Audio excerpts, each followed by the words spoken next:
You know, the terrifying truth about phishing is that it's not a hack of your computer, it's a hack of your attention. The single most dangerous email you will ever get in your life won't have a virus attached. No, it's going to have the perfect logo, the perfect subject line, and the absolute perfect dose of urgency. This is the phishing system in action. It's a calculated psychological attack, and it's designed specifically to bypass your intelligence in those critical, maybe 15 seconds it takes you to click a link. Just think about that for a second. This entire criminal enterprise, it isn't built on some sophisticated secret code. It's built on a deep, almost clinical understanding of how your mind works when it's put under pressure. And that is exactly what we are going to deconstruct piece by piece today. And this right here, this is the idea we absolutely have to anchor ourselves to. This isn't a story about your technology failing you. Your antivirus, your firewall, honestly, they're often completely powerless against this type of attack. And why is that? It's because the attack isn't even aimed at them. It's aimed squarely at you. It's about how we're wired, the mental shortcuts our brains have spent millennia developing now being weaponized against us. The vulnerability isn't in the silicon chips of our phones and laptops, it's in the synapses of our brains. So the defense, it can't just be a new piece of software, it has to be a new way of thinking. We're not just trying to defend a machine from a virus, we are defending our very focus from a cold, calculated psychological assault. Okay, so to really get our heads around this threat, we're going to break it down into 6 parts. First up, we'll dive into what we're calling the human hack. Then, we'll look at the trust trap they lay for us. After that, we'll walk through the criminal's playbook step by step. And then we get to the really fascinating part, how they're literally hacking your brain. From there, we'll equip you with the safe exit strategy, and we'll wrap it all up with your protective mantra. To really get this, we have to start with a fundamental shift in how we see the problem. I want you to forget that classic image of a hacker in a dark room, hunched over a keyboard, writing all this crazy code. The real vulnerability, in something like 99% of these cases, isn't a flaw in the software. It's a feature of the human mind. The real target is your decision-making process when you're under stress. It's your natural, normal instinct to trust a brand you recognize. It's your deep-seated desire to just fix problems and get them out of the way. These aren't weaknesses, you see. They're just normal human traits that are being systematically found and exploited.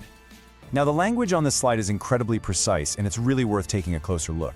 We're not using words like scam or trick because, frankly, they don't capture the sophistication of what is really happening here. This is a calculated psychological attack. Let's just pull that apart. Brand mimicry. This isn't just about slapping a logo onto an email. We're talking about replicating the entire experience, the exact font, the precise shade of corporate blue, the familiar footer with all the right legal stuff. It is designed to feel completely normal. And then you've got manufactured urgency. This is the emotional gasoline on the fire. It's the ticking clock, the threat of losing something, the fear of getting locked out of your own life.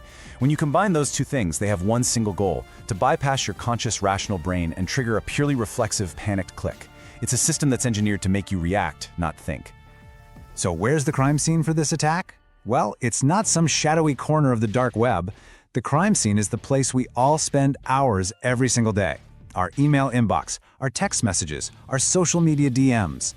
This digital world is the perfect hunting ground for phishers, and it's for 2 big reasons. First, it has trained us all to be fast. We sort through hundreds of messages a day, making these split-second judgments. And second, it has conditioned us to trust symbols. A familiar logo from our bank, a notification from a social media app, these are meant to be trusted signals, and we've learned to react to them almost without thinking. Let's make this real. Just think about your last hour. How many notifications buzzed on your phone? A work email, a text from a friend, a social media alert, a news update? Every single one is a little demand on your attention. We are living in a state of what some people call continuous partial attention. We've just developed this cognitive habit of responding fast. A quick reply here, a fast like there. Scammers don't need to invent some new behavior in you. They just have to slip their malicious request into this pre-existing stream of rapid-fire actions. They are exploiting the cognitive overload that is just the default state of our modern digital lives. They are basically hiding their attack in plain sight, camouflaged by the noise of our everyday world. In a consequence of all this, it's not small. We are talking about billions of dollars in direct financial losses every single year. Phishing is consistently the #1 reported cyber threat, beating out even things like malware and ransomware and how often it happens. But that number, as big as it doesn't even begin to tell the whole story. It doesn't measure the incredible emotional toll of having your identity stolen, or the reputational damage to a small business that gets it, or just that feeling of violation when your private life gets invaded. This isn't just a few petty thieves. This is a massive, highly organized, and ruthlessly efficient criminal industry. Now, it is so important to make a distinction here. We are not talking about those clumsy, easy-to-spot emails from a supposed foreign prince who needs your bank details. That's old news. That's generic spam, like casting a wide, indiscriminate net. Today, the most dangerous threat is something called spear phishing.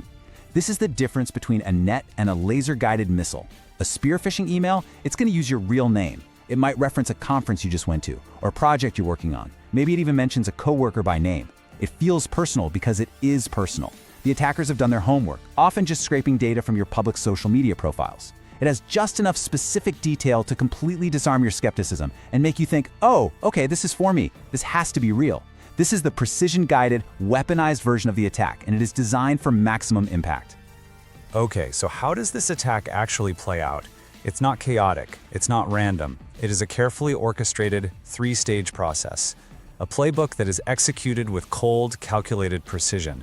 And that's exactly how we're going to look at it. We're going to put on our forensic analyst hats for a minute, and we're going to dissect this playbook, step by step, so we can understand the mechanics of the manipulation.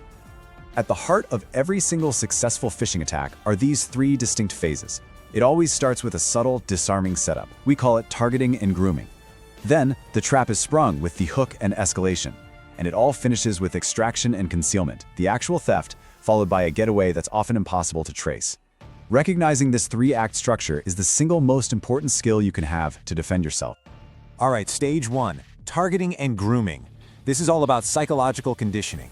The email lands in your inbox, and on the surface, it looks perfect. I don't mean a similar logo, I mean the exact logo. The font, the layout, that legal disclaimer way down in the footer, it's all identical.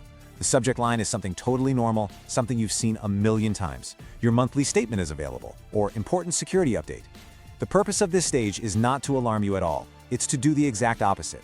It's designed to lull you into this state of comfort, of cognitive ease. It uses that familiarity to silently and systematically lower your natural defenses. This is the crucial moment where your guard is lowered. It's the quiet before the storm, where the attacker establishes a little beachhead of trust inside your mind, which makes you vulnerable for what's about to come next. And then, once your guard is down, the trap is sprung. This is the hook and escalation phase. The whole tone of the email just shifts on a dime. The calm, informational message suddenly introduces a crisis. And it's never a small issue. It's always a high-stakes, time-sensitive threat. Suspicious login attempt detected. Your account will be suspended in 24 hours. Unauthorized payment of $500 has been processed. The language is specifically chosen to trigger an immediate jolt of adrenaline. The shift is instantaneous, it's jarring, moving you from routine to emergency in a single sentence. In this slide, this captures that exact moment of the pivot. Here's where the manipulation flips. That foundation of trust that was so carefully built in the grooming stage is now weaponized against you.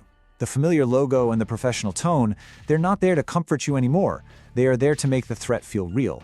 The email is basically saying, we, the legitimate authority you trust, are here to tell you that you're in big trouble. It's a powerful and insidious trick that uses that initial trust to amplify your sense of danger. The subtext is crystal clear. You have a problem, and only we can help you fix it. But you have to act right now. All that carefully manufactured panic has one single goal: to make you click the link. And that link takes you to the final stage: extraction and concealment. You land on a web page that is a flawless forgery of the real site. Every pixel is in the right place, but at this point, your rational mind is completely offline. You are in pure reaction mode, driven by the need to just make this threat go away. You quickly type in your username, your password to resolve the issue. This is what security experts call the psychological choke point. The urgency and the panic have narrowed your focus down to this one, single, seemingly logical action. Your brain, totally overloaded by the threat, just funnels you into this one behavior. And the moment you hit enter, the game is over. The extraction is complete.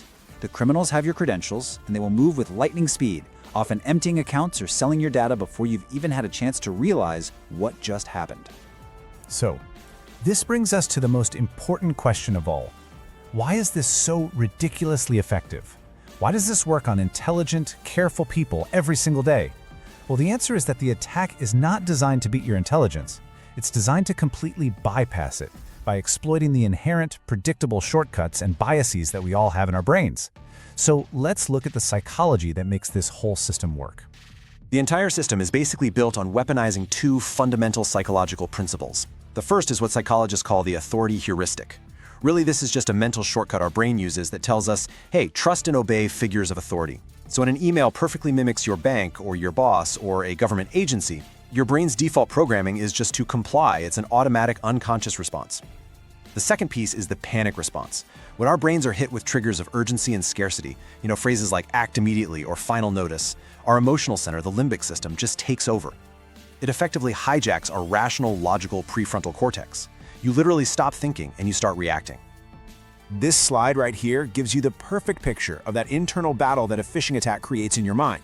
Psychologists like Daniel Kahneman, they call these two ways of thinking System 1 and System 2.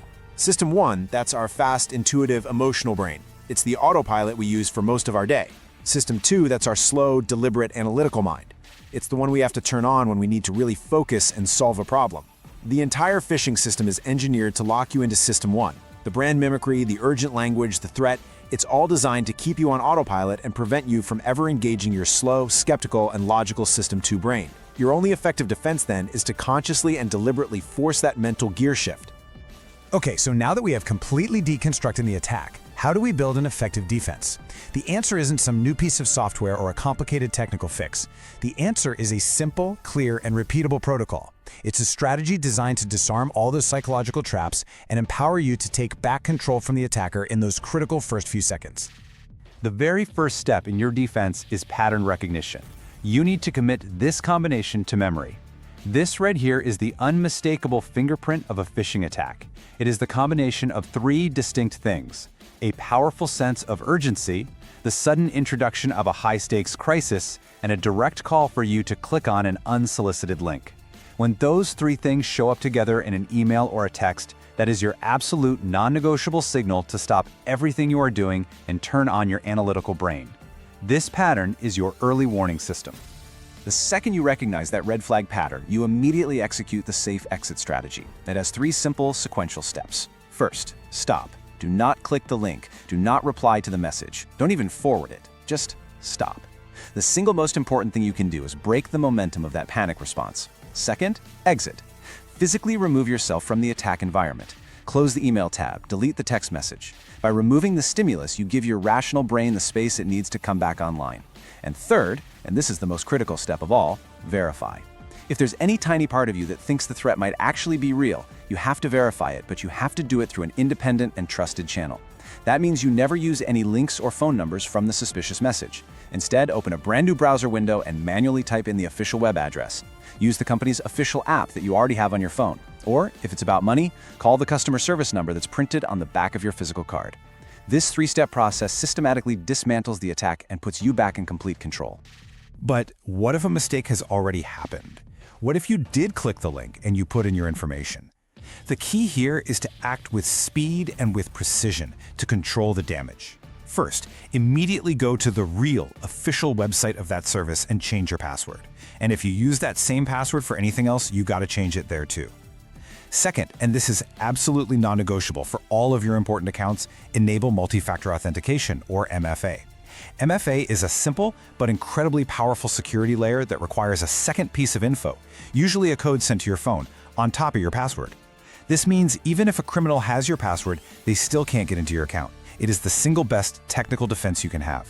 And finally, report the incident to the authorities, like the FBI's Internet Crime Complaint Center, also known as IC3. Reporting helps law enforcement build cases against these massive criminal organizations. All right, we have now forensically examined the system, we've unpacked all the psychology, and we've built a solid defense protocol. But what is the one central unifying idea that can act as your permanent shield against these attacks? What is the one core concept that once you really internalize it can protect you for a lifetime? Let this one sentence become your protective mantra. Your security is inversely proportional to your haste. The faster you move online, the more vulnerable you become. The entire phishing system is built on your speed. It relies on your haste to get past your intelligence. So the most powerful countermeasure you have is the simple, conscious act of slowing down. By just taking one extra second to pause, to breathe, and to engage your slow, analytical System 2 brain, you completely neutralize the attack. The ultimate defense against the system designed to weaponize urgency is your own deliberate patience. In this ongoing battle for your attention, your greatest security tool isn't a piece of software, it's the pause.